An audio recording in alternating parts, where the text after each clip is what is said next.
All right, moving on to the next section of the software is going to be the Bills tab. And remember when I mentioned that contacts can be either used for invoices or bills. This is what we're going to look at on the bills side instead of invoices today.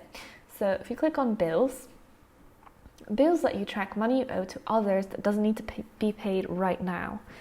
So for example, if you are paying our accountancy fee through your business account, we would add a bill for the software to recognize this bill is open and you do need to pay it at some point this month, but not necessarily right away.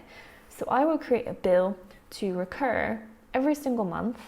So let's create our first bill before I go into that in detail. So I'm going to create a new contact and I'm going to add Juniper Links as the contact name, reference as accountancy fee. So let's say our bill is from the 1st of August to end of August. And I'm going to put in a normal price and I'm going to select accountancy fees.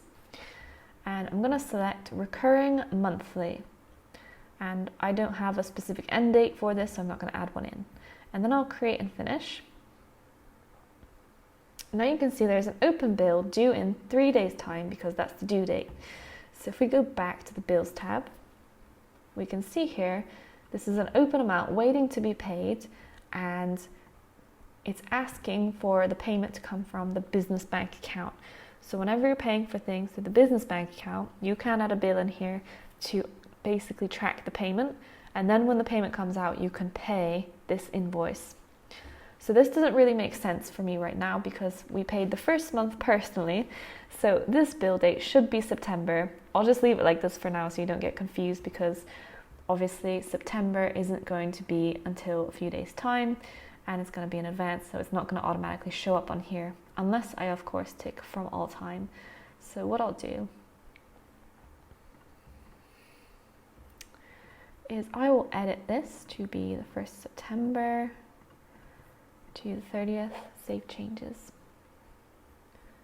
and bills.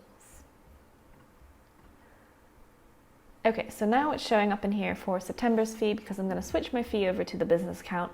I'm not going to pay for that personally anymore. And that's essentially what the bills tab is for.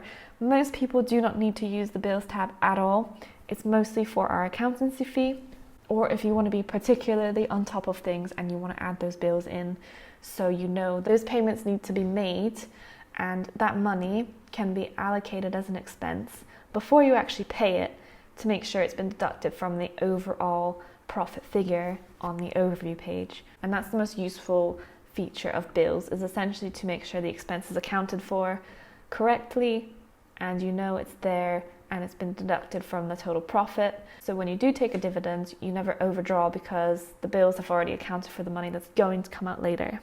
And just a quick thing to note, if we go back to the overview page after adding that bill, any future or advanced expenses, even invoices, will not be added into this calculation until the date that passes. So for example, my bill was added in 1st of September.